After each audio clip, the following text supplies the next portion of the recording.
ETV YouTube ఛానల్స్లో మీ వ్యాపార ప్రకటనల కోసం ఈ నంబర్కి కాల్ చేయండి.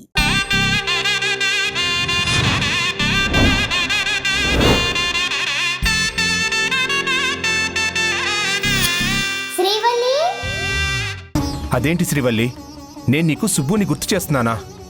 అతన్ని మర్చిపోమని నేనే నీకు చెప్పాను కదా. ఒక పక్క మర్చిపోమని చెప్తూనే మరొక పక్క నువ్వే నాకు గుర్తు చేస్తున్నావు. సుబ్బు గురించి మాట్లాడుకుంటే నువ్వు ఫీల్ అవ్వకూడదని అనుకున్నాం కదా. అనుకున్నాం, కానీ నువ్వు అతన్ని పదే పదే గుర్తు చేస్తుంటే నేను ఎలా మర్చిపోవాలి చెప్పు. శ్రీవల్లి, నేను ఏం మాట్లాడినా ఏం చేసినా అది నువ్వు ఆనందంగా సంతోషంగా ఉండటం కోసమే చేస్తాను. నీ వల్ల సుబ్బు లైఫ్ పాడైపోతే నువ్వు తట్టుకోలేవని తెలుసు. అందుకే నీ ఆనందం కోసమే, నీ సంతోషం కోసం మాత్రమే సుబ్బుకేదైనా మంచి చేద్దామన్నాను. నేను అడిగానా? తనకి మంచి చేయమని నేను నిన్ను అడిగానా? లేదు కదా. అంటే సుబ్బు గురించి మాట్లాడి నేను తప్పు చేశాను అంటున్నావా? అవును, తప్పే చేస్తున్నావు. నువ్వు ఏనుగుని మర్చిపోగలవా? ఏనుగునా? ఇప్పుడు నీకు ఏనుగు గుర్తొచ్చిందా లేదా? వచ్చింది. ఇది అంతే. నువ్వు సుబ్బుని మర్చిపో అన్న ప్రతిసారి నాకు సుబ్బు గుర్తొస్తూనే ఉన్నాడు. నువ్వు మర్చిపో అంటూనే నాకు గుర్తు చేస్తున్నావు. నేను కోరుకున్న కొత్త జీవితం నాకొచ్చింది. దానివల్ల అమ్మ నాన్న కూడా సంతోషంగా ఉన్నారు. అందుకే దేవుడు నిర్ణయించినట్టుగానే బతుకుదామనుకున్నాను. అందుకే నా సరదాలు సంతోషాలు అన్నీ ఈ కొత్త జీవితంలోనే తీర్చుకోవాలనుకున్నాను. కానీ నువ్వు సుబ్బుని గుర్తు చేసిన ప్రతిసారి నాకు నా పాత జీవితం గుర్తొచ్చి గుండెని పిండేస్తోంది. నన్ను బాధ పెట్టాలనేది నీ ఉద్దేశం కాకపోవచ్చు, కానీ ఎలాంటి విషయాల్లో నేను బాధపడతానో నువ్వు అసలు తెలుసుకోలేకపోతున్నావు. నేను నిన్ను అర్థం చేసుకుందాం అనుకునేసరికి నువ్వు నా పాత జీవితాన్ని గుర్తు చేస్తున్నావు. అలా చేస్తే నేను నీతో ఎలా కొత్త జీవితాన్ని సాగించగలను? ఐఎమ్ సారీ శ్రీవల్లి, నాకు తెలియకుండానే నిన్ను నేను బాధ పెడుతున్నానని అర్థమైంది. నువ్వప్పుడే నాకు ఒక్క మాట చెప్పుండొచ్చు కదా. అందుకేగా మొదట్నుంచి అన్నీ నాతో షేర్ చేసుకో అని చెప్తున్నాను.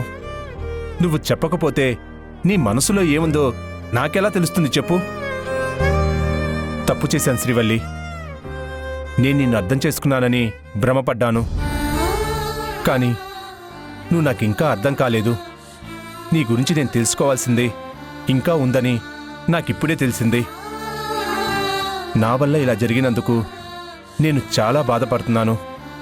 మరోసారి ఇలా జరగనివ్వను. ఇక నుంచి నీకు సుబ్బుని గుర్తు చేయను. నన్ను క్షమించు.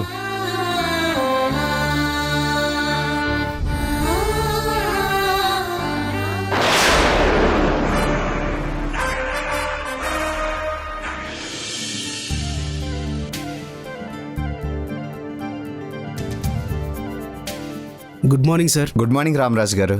ఇన్ని రోజులు నాన్నగారు ఎంతో కష్టపడి ఈ కంపెనీని ఒంటి చేత్తో నడిపించారు. ఇప్పుడు మీ అన్నదమ్ములు ఇద్దరూ ఆయనకి కుడి ఎడమ భుజాలుగా ఉండి కంపెనీ భారాన్ని మోస్తారన్నమాట. అంటే ఇన్ని రోజులు నేను ఏ పని చేయలేదని కష్టపడలేదని అంటున్నాడు వీడు. రామరాజు గారు, నేను మీకు చెప్పిన ఫైల్ రెడీ చేశారా? చేశాను సార్, ఇదిగోండి. ఏం ఫైల్ అది? మీకు ఈ ఫైల్ గురించి తెలియదులేండి సార్, ఇది సీక్రెట్. సీక్రెట్ ఏంటి? కంపెనీలో నాకు తెలియని సీక్రెట్ ప్రాజెక్టులు కూడా రన్ అవుతున్నాయా? అన్నయ్య, ఇదేం సీక్రెట్ కాదు, జస్ట్ సర్ప్రైజ్ అంతే. శ్రీవల్లి, నువ్వు ఖచ్చితంగా ఆఫీస్కి వెళ్ళాలా? తప్పదా? తప్పత్రిదేవ్, నాన్నగారు నేను బాస్నని స్టాఫ్ అందరికీ పరిచయం చేశారు. ఈరోజు ఆఫీస్లో మీటింగ్ కూడా ఏర్పాటు చేశారు. ఇప్పుడు నేను వెళ్ళకపోతే బాగోదు. నువ్వు లేకపోతే నాకు బోర్ కొడుతుంది. అవునా? అయితే నువ్వు కూడా మాతో పాటు ఆఫీస్కి రా. నేను అక్కడికి వచ్చి ఏం చేయాలి? నిన్ను ఊరికే రమ్మనట్లేదు, అక్కడ నీకొక సర్ప్రైజ్ ఉంది. సర్ప్రైజా? ఏంటది? ఆఫీస్కి వస్తే తెలుస్తుంది. I like surprise. సరే వెళ్దాం పదా. సరే పద. అవునా? అవునన్నయ్య, త్రిదేవ్కి సర్ప్రైజ్ ఇవ్వాలని నాన్నతో కలిసి శ్రీవల్లే ఇలా ప్లాన్ చేసింది. ఇప్పుడు త్రిదేవ్ని తీసుకొని శ్రీవల్లి మన ఆఫీస్కి వస్తుంది. అప్పుడు తనకు ఆ న్యూస్ తెలిసాక త్రిదేవ్ థ్రిల్ అయిపోతాడు. అన్నయ్య, నువ్వు కూడా శ్రీవల్లి చెప్పే వరకు త్రిదేవ్కి ఈ విషయం చెప్పకు. ఏ డాక్టర్కైనా ఇదొక పెద్ద డ్రీమ్ కదా. ఈరోజు త్రిదేవ్ చాలా హ్యాపీగా ఫీల్ అవుతాడు అనుకుంటా. హ్యాపీగా ఫీల్ అవ్వడరా, అది తెలిస్తే షాక్తో షేక్ అయిపోతాడు, భయంతో వణికిపోతాడు. అయినా వీళ్ళేంటి సడన్గా ఎలా ప్లాన్ చేశారు?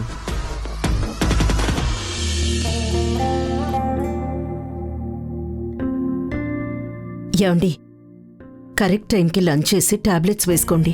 వర్క్లో పడి మర్చిపోవద్దు. అలాగే సీత. మీరు అలాగే అంటారు కానీ మర్చిపోతారు. ప్రసాద్, అమ్మా. సార్కి టైంకి భోజనం పెట్టి టాబ్లెట్స్ ఇవ్వు.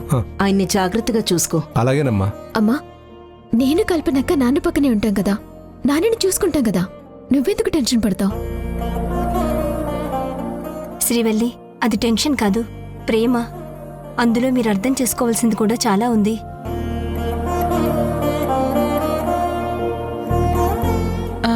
మేమేం అర్థం చేసుకోవాలి భవానీ? అత్తయ్య గారు మావయ్య గారిని ఎంత ప్రేమగా కేరింగ్గా చూసుకుంటారో మీరు కూడా మీ భర్తల్ని అలాగే చూసుకోవాలి.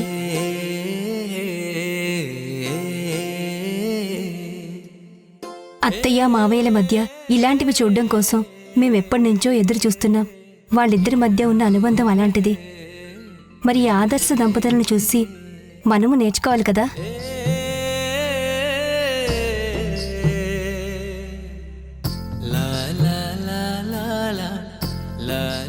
సరే, లేట్ అవుతుంది, పదండి. శ్రీవల్లి, మొదటిసారి ఆఫీస్కి వెళ్తున్నావు, జాగ్రత్తమ్మా. అందరికీ మంచి జరిగేలా నిర్ణయాలు తీసుకోవాలి. నీ వల్ల అందరూ సంతోషంగా ఉండాలి. సరేనమ్మా. సరే, ఇక వెళ్ళొస్తాం.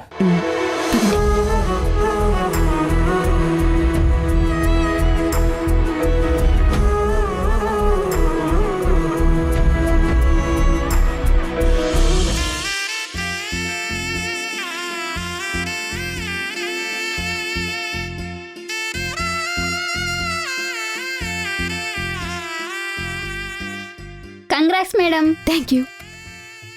Congrats madam. థ్యాంక్ యూ అండి. Congratulations madam. Thank you. Hi, I love you. ఇంత గ్రాండ్గా వెల్కమ్ చెప్పిన మీ అందరికీ కృతజ్ఞతలు. నేను ఆఫీస్లో అడుగుపెట్టిన శుభ సందర్భంగా మీ అందరికీ ఒకటి ప్రెజెంట్ చేస్తున్నాను.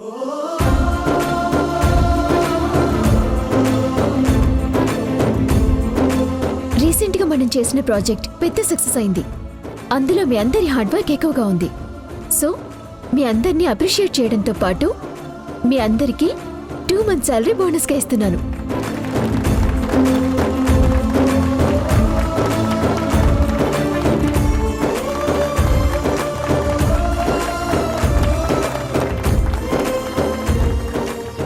మీ నాన్నగారు కూడా ఇలా ప్రాజెక్ట్లో వచ్చే లాభాన్ని బోనస్ రూపంలో మాకే ఇచ్చేవారు. తండ్రికి దగ్గర కూతురు అనిపించుకున్నారు. గ్రేట్ మేడం మీరు.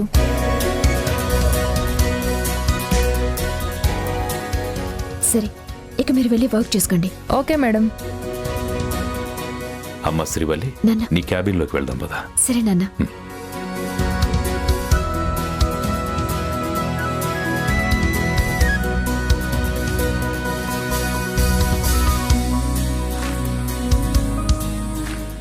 ఈ రోజు నుంచి ఈ ఆఫీస్లో ఈ సీట్ నీదేనమ్మా, కూర్చో. ఏంటి నాన్న ఇది? ఇది మీ స్థానం. మీరుండగా నేనే సీట్లో కూర్చోవడం ఏంటి? లేదమ్మా, అలా మాట్లాడకు. కంపెనీకి బాస్ అంటే ఈ సీట్లోనే కూర్చోవాలి.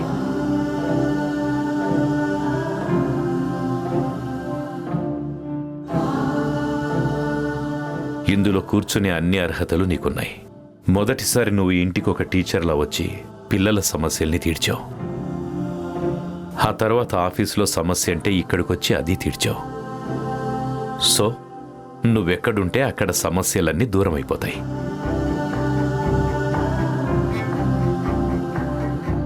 కూర్చోమ్మా.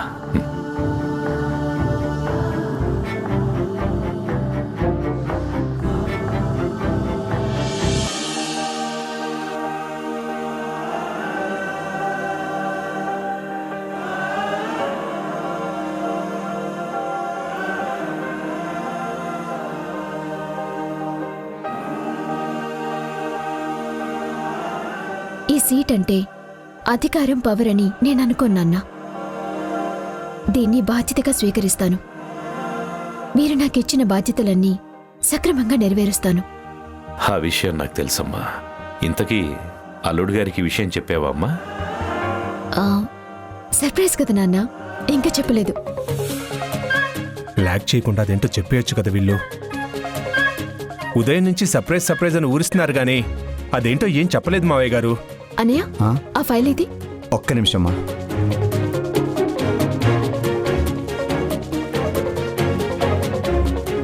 ఇదిగోండి మేడం. అన్నయ్య, మనం మాత్రమే ఉన్నప్పుడు నన్ను శ్రీవల్లి అని పిలువు.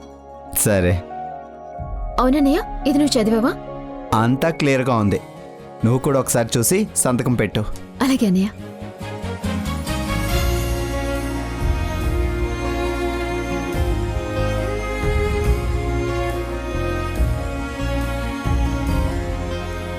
ఈ ఫైల్ అల్లుడు గారు మీకు సర్ప్రైజ్. శ్రీవల్లి సంతకం పెట్టిన తర్వాత మీరు తీసుకోండి. శ్రీవల్లి, అదేంటో చెప్పేయచ్చు కదా. చెప్తా వినండి. నాన్న, దీనికి బడ్జెట్ 200 కోట్లే కదా? అవునమ్మా. ఏదో జాక్పాట్ తగిలినట్టు అనిపిస్తుంది నాకు. 200 కోట్లతో పెద్ద హాస్పిటల్ని మీకోసం కడుతున్నాం.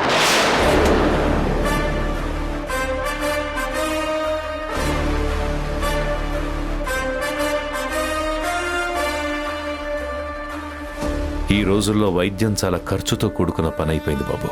అందుకే తక్కువ ఫీజులతో పేదవాళ్ళందరికీ అందులో మంచి ట్రీట్మెంట్ ఇద్దాం. ఇదంతా శ్రీవల్లి నీకోసం ప్లాన్ చేసింది.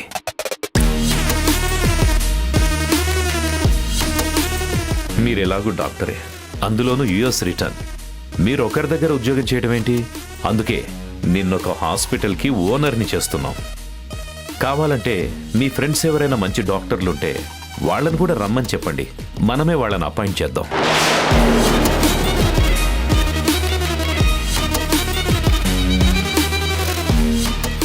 మొత్తానికి ఊహించని ట్విస్ట్ ఇచ్చి ఆ శ్రీవల్లిని మన ఆశల మీద నీళ్లు చల్లింది.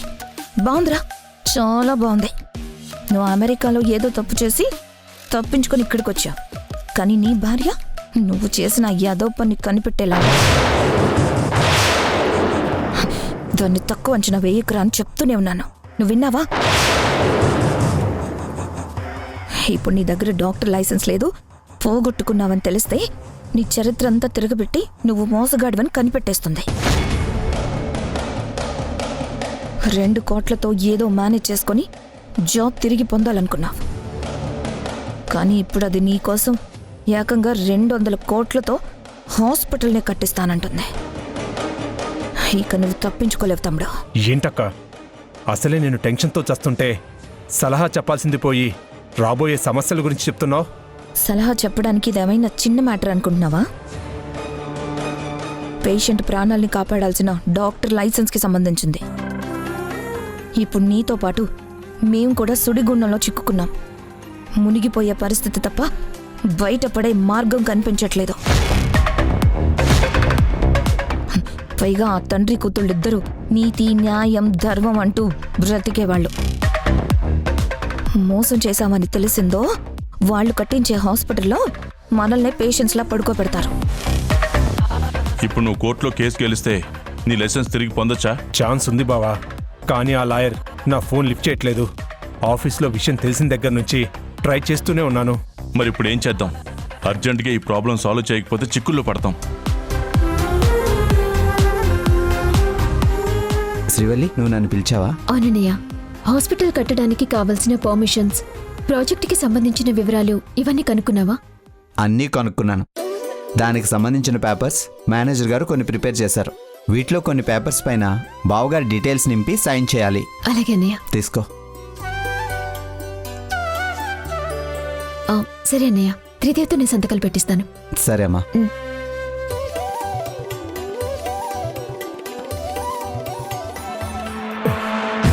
నేనిప్పుడు హాస్పిటల్ కట్టొద్దు అంటే ఎలా ఉంటుంది? ఏడ్చినట్టుంటుంది. నువ్వెందుకు వద్దన్నావని ఆ శ్రీవల్లి 100 రకాలుగా ఆలోచిస్తుంది. అప్పుడు తొందరగా దొరికిపోతావు. మరి ఎలా బావా? హాస్పిటల్ లైసెన్స్ కోసం ఇప్పుడు నా రిజిస్టర్ నెంబర్ డీటెయిల్స్ అన్నీ సెంట్రల్ హెల్త్ మినిస్టర్ ఆఫీస్కి వెరిఫికేషన్కి పంపాలి. అక్కడ నుండి అమెరికన్ గవర్నమెంట్కి సంబంధించిన హాస్పిటల్కి వెళ్తాయి. అప్పుడు నేను అక్కడ చేసిన ఫ్రాడ్, నాకిచ్చిన పనిష్మెంట్ అన్నీ బయటపడతాయి. అప్పుడు మొత్తానికి నా డాక్టర్ జీవితమే ముగిసిపోతుంది. ఈ శ్రీవల్లికి తాళి కట్టడం ఏమో గాని నా జీవితానికి నేనే సంకెళ్ళు వేసుకున్నట్టుంది. చూడు, ఇంకా ప్రాసెస్ స్టార్ట్ అవ్వలేదు కదా, నువ్వు అప్పుడే భయపడి చేతులెత్తేయకు. ఇలాంటప్పుడే మనం షార్ప్గా ఆలోచించాలి. రాబోయే ప్రమాదానికి అడ్డుకట్ట వేయడానికి ఏం చేయాలో ఆలోచించు. ఇంకా ఆలోచించటాలు లేవు బావా, స్టెప్ తీసుకోవడమే. ఏంటది? ప్రేమించినట్టు నటించడం, ఎమోషనల్ బ్లాక్మెయిల్, ఇవన్నీ వర్కౌట్ అవ్వవు. శ్రీవల్లిని నా దారిలోకి తెచ్చుకోవాలి అంటే బంధం అనే సంఖ్యలు వేయాలి. ఇన్నాళ్ళు సుబ్బు పేరు చెప్పి దాన్ని హట్ చేసి దూరం పెట్టాను. ఇక దగ్గరవుతాను. సంపూర్ణంగా భర్తగా మారి శ్రీవల్లిని తల్లిని చేస్తాను. నేను జస్ట్ మొగుడుగా ఉంటే రేపది నన్ను దూరం చేసుకోవడానికి కూడా వెనుకాడదు. అదే దాని కడుపులో ఉన్న బిడ్డకి తండ్రినైతే నన్ను ఏమీ చేయలేదు. నేను చెప్పింది చెప్పినట్టు చేయాలన్నా, తను నా గుప్పెట్లో ఉండాలన్నా శ్రీవల్లి ప్రెగ్నెంట్ కావాలి. ఎస్, కరెక్ట్గా చెప్పావు తమ్ముడు. అదే రైట్. నువ్వు ప్రొసీడ్ అయిపో.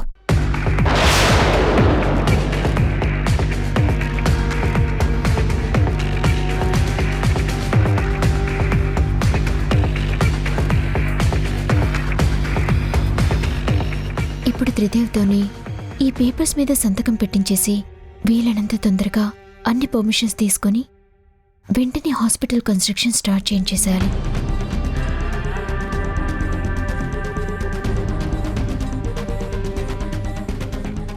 ఇదేంటి ఇంకా ఫైల్స్ చూసుకుంటూనే కూర్చుంది? దీనికి వర్క్ తప్ప మరో ధ్యాస ఉండదా ఏంటి?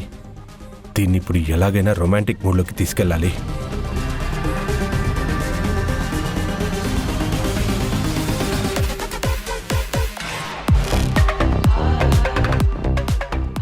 శ్రీవల్లి,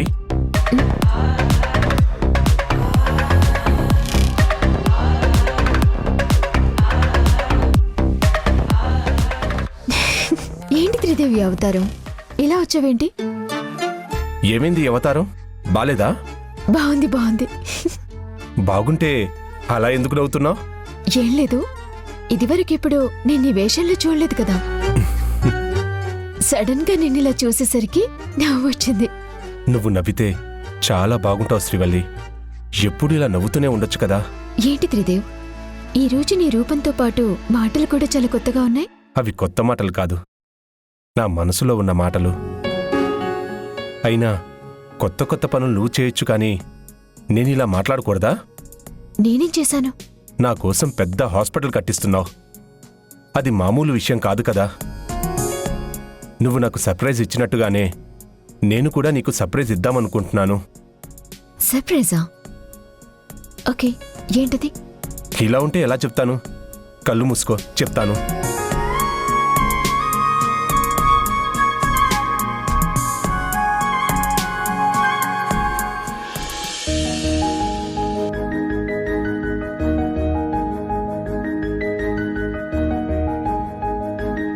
ఇప్పుడు కళ్ళు తెరువు శ్రీవల్లి.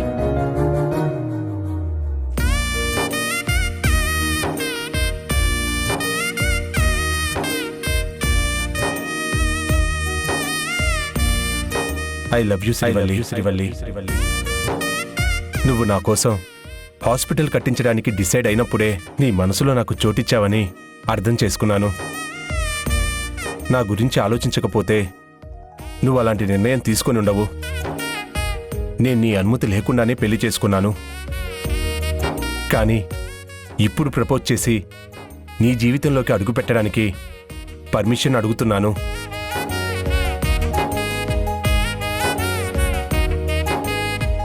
నువ్వు నీ గతాన్ని మర్చిపోయే వరకు నిన్ను తాకనని నేను మాటిచ్చాను. కానీ నువ్వు ఆ జ్ఞాపకాల్ని పూర్తిగా మర్చిపోయావని నేను నమ్ముతున్నాను. నీ మీద నాకున్న ప్రేమ నిన్ను ఇంకా దూరం పెట్టడం కరెక్ట్ కాదని చెప్తోంది. అందుకే ధైర్యం చేసి అడుగుతున్నాను. పరిస్థితుల కారణంగా భార్యాభర్తలైన మనం ఈ రోజు నుండి ప్రేమతో దగ్గరయ్యి ఆ బంధాన్ని శాశ్వతం చేసుకుందాం. నేను చెప్తుంది నీకు కూడా మనస్ఫూర్తిగా ఇష్టమైతే ఈ పువ్వు తీసుకొని నీ అంగీకారాన్ని నాకు తెలియచేయి.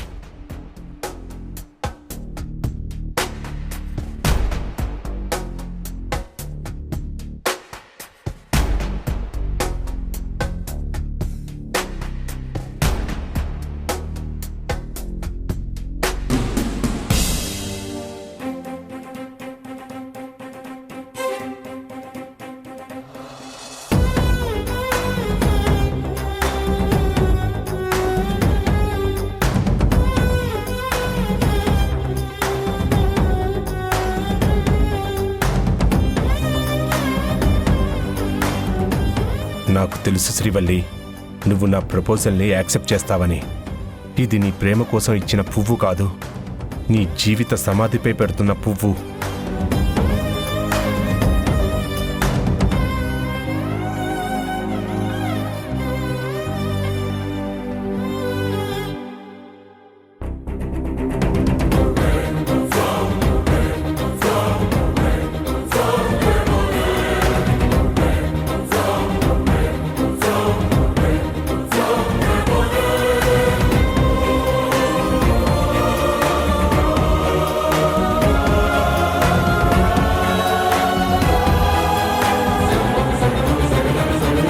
శ్రీవల్లి, నువ్వు అడుగుపెట్టే కొత్త జీవితంలోకి నన్ను కూడా తీసుకెళ్ళు. ఇప్పటి వరకు త్రిదేవ్తో కొత్త లైఫ్ స్టార్ట్ చేద్దామని అతని ప్రపోజల్ని యాక్సెప్ట్ చేశాను. కానీ ఉన్నట్టుండి ఏదో తెలియని విధంగా మనసులో గాబరాగా కంగారుగా అనిపిస్తుందేంటి?